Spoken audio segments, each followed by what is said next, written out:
จำไว้เด้อคนที่ใส่ร้ายคนอื่นนินทายุยงให้เกิดความเกลียดชังให้ดูแย่ชีวิตจะล่มจมลงทุกวันบ่เจริญตัวอย่างมีให้เห็นแล้วกราบทักทายสบายดี FC ทุกคนเนาะ FC ทุกทานมาพบมาพ่อกับค่อยเจเบาลาวเป็นคลิปที่3ของมื้อนี้เนาะท่านผู้ชมเนาะความจริงแล้วเรื่องนี้มันเกิดขึ้นมาประมาณ10กว่า16กว่าชั่วโมงแล้วเนาะแต่ว่าเจเบาลาวหาก็จะเห็นอยู่บ่อยู่แล้วผู้บริหารท่านนี้เป็นอย่างเราจึงออกมาโพสต์ออกมาเคลื่อนไหวแบบนี้มันมีหนอนบ่อนไส้หรือว่ามีคนกำลังคลิดใส่ให้ป้ายสีคนอยู่ในองค์กรเดียวกันคนอยู่ในวงเดียวกันหรือบ่เนาะก่อนจะไปฟังเรื่องราวขอทักทายสบายดีแบบสไตล์เจเบาลาวสากลมือนี้3คลิปแล้วคลิปนี้มาเฮ็ดตอนช่วงสายๆบ่ายๆปัจจุบันนี้อยากเปิดกล้องให้ทุกท่านเห็นเด้ว่ามันคือว่ามันฮ้อนท่านผู้ชมอยู่ในห้องของเจเบาลาวน่ะเปิดพัดลมหน่วยนึงแหละถ้าฮอดประมาณ1 โมง 2 โมงของตอนบ่ายมื้อนี้นี่พัดลมหน่วยนึงคงเอาบ่อยู่เจเบาลาวคงเปิดประมาณ 2-3 หน่วยเนาะให้ทุกคนระมัดระวังมีสติระวังตัวเด้อผู้ใดลงทานอตัดออกตัดอ้อยเฮ็ดไร่เฮ็ดสวนเฮ็ดนาก็ต้องระมัดระวังแน่อากาศมันค่อนข้างว่าร้อนหลายมันจะเป็นวินเนาะถ้าเป็นวินแล้วถ้าบ่มีไผมาช่วยอาจจะดับศูนย์ไปก็ได้สุขภาพสำคัญกว่าเงินกว่าคำเพราะฉะนั้นแล้วจงพากันรักษาไว้ให้ดีมันใกล้จะฮอดปีใหม่ฟ้าใหม่แล้วมันก็จะห้องผิดปกติแน่ท่านผู้ชมเนาะเอาบัดนี้มากลับเข้าสู่หัวข้อหลักของพวกเฮามื้อวานนี้นกพงศกรได้แชร์โพสต์นึงท่านผู้ชมเนาะอาจจะมีความเกี่ยวข้องกันกับอยู่ในองค์กรของเสียงวิหกหรือบ่เราโพสต์เราแชร์ว่าจังซี่เนาะจำไว้เด้อว่าซั่นคนที่ใส่ร้ายคนอื่นนินทายุยงให้เกิดความเกลียดความชังอยากเห็นคนอื่นตกต่ำเบิ่งแล้วเป็นแนวทางแย่ๆว่าซั่นเด้ชีวิตตัวเองจะล่มจมลงทุกวัน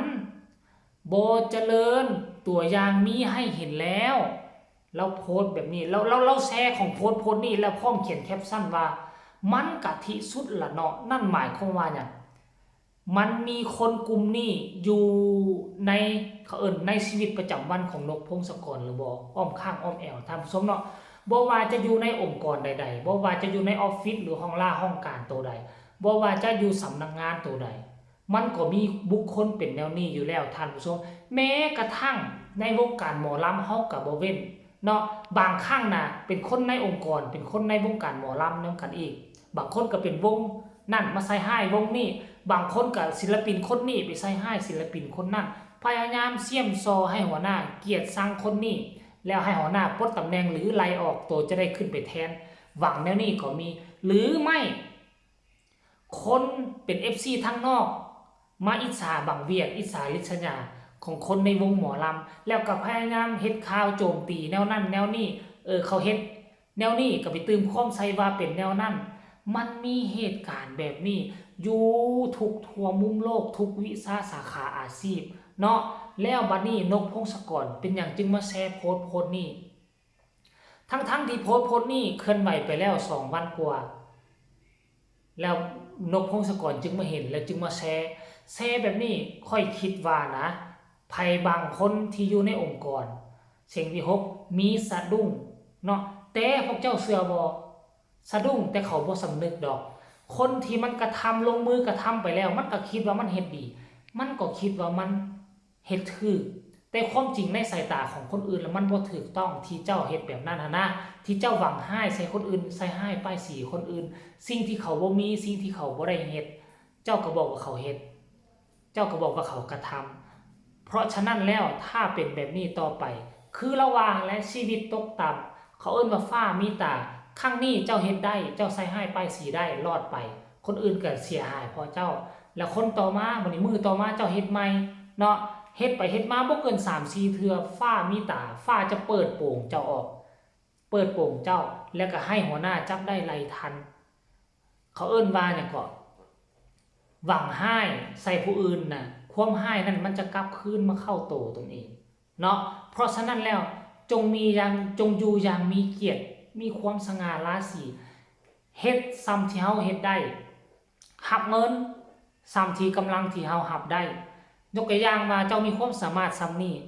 เจ้าควรจะเอาเงินซ้ำนี้เจ้าควรจะเอาค่าจ้างซ้ำนี้บ่แม่นความสามารถซ้ำนี้เจ้าอยากได้ค่าจ้างซ้ำพระเอกหมอลำแล้วพยายามอยากไปอยู่จุดนั้นแต่ว่าบ่เบิ่งความสามารถของตนเองเพราะฉะนั้นแล้วการที่เราออกมาโพสต์แบบนี้บ่หมายความว่ามันบ่มีเรื่องราวแบบนี้อยู่ในวงเสียงวิหก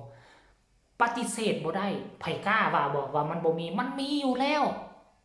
มันมีขนาดโตศิลปินกับศิลปินมันก็ยังมีคัดแย่งแข่งขันกันและซ้ำบ่นำนะทุกแผนกบ่ว่าตลกบ่ว่าคอนวอยอุ้ยมันมีสมปิมันมีคนคิดแบบนี้นะคนที่คิดและอยากกระทำแบบนี้เพราะฉะนั้นแล้วท่านผู้ชมเนาะอยู่อย่างมีสติ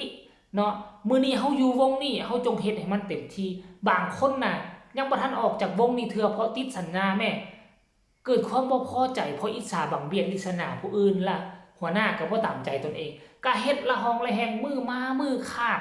อันน่ะมาขึ้นวงก็ได้มาร้องเพลงก็ได้มือมามือขาดคันเขาจะไล่ออกก็ไล่ออกบ่ได้เพราะมันติดสัญญาบ่นี่คันบ่ไล่ออกหมอนี่สัมผัสว่ามักบ่มาการมางานมักขาดเอ้าบ่เนี่ยกินเหล้ามาเลเซเมาแล้วก็ขาดบ่มาบางครั้งก็ลอยไปขึ้นวงอื่นฮักหน้าฮักตากันเพื่อจะบีบให้เขาไล่ตนเองออกแนวนั้นแล้วนี่บีบทางอ้อมก็มีนะท่านผู้ชมเนาะในเมื่อตนเองอิจฉาริษยาผู้อื่นและลักไปเสี่ยมซอหัวหน้าในเมื่อหัวหน้าบ่เห็นดีเห็นพร้อมก็มาเฮ็ดลายออกลายแล้วนี่ได้มีหลายคนให้เห็นแล้วกระดังนกพงศกรแชร์มาแหละเฮ็ดแล้วนี่มีแต่สิเฮ็ดชีวิตตกต่ำในเมื่อตัวบ่มาตัวขาดวงกับบ่ไล่เงินให้ตัวมือแสดงตัวบ่มาบ่ไล่หับตัวเองก็น้อยลงและแฮงบ่พอใจลงตื่มแน่มีแต่คิดแบบนี้เฮ็ดแบบนั้นมันก็มีแต่เฮ็ดให้ชีวิตตกต่ำบ่มีไผเจริญดอกอันบอสนกพงศกรแชร์มามันถูกต้องที่สุดแล้วเพราะฉะนั้นแล้วเฮ็ดใจใหญ่เอาไว้หัวหน้าเขาฮู้เขาเป็นเจ้าของวงผู้ใดดีผู้ใดเด่นเขาจะจัดสรรให้บอนที่เหมาะสมแก่แต่ละคนแก่ความสามารถทุกคนเพราะฉะนั้นแล้วอย่าฝืนความสามารถหัวหน้าเขาเก่งกว่าเจ้าคันบ่ซั่นเขาสิบริหารวงเป็นวะเอาคลิปนี้ก็ฝากฝังไว้ซำนี้คงจะบ่เป็นเรื่องใหญ่เรื่องโตแต่เป็นเรื่องข้อมูลข่าวสารที่บอสนุเพิ่นแชร์เข้ามาเพื่อเตือนจิตเตือนใจให้คนในองค์กรเพิ่นหรือบ่เนาะท่านผู้ชมเนาะผู้ใดกำลังคิดแบบนั้นก็ให้หยุดให้เซาซะมุ่งมั่นตั้งหน้าเฮ็ดหน้าที่ตามที่หัวหน้าสั่งแล้วความดังความปังมันจะตามมาตามหลังคลิปนี้บ่มีหยังหลายไผมีคำคิดคำเห็นคำตำหนิติชมก็ส่งมาใต้คอมเมนต์ได้ฝากทุกคนกดไลค์กดแชร์กดติดตามเพื่อจะบ่พลาดในคลิปต่อไปที่สำคัญอย่ากดข้ามโฆษณาเพื่อเป็นกำลังอกกำลังใจให้เจเบาลาวคลิปนี้ขอฝากฝังไว้ซำนี้สบายดี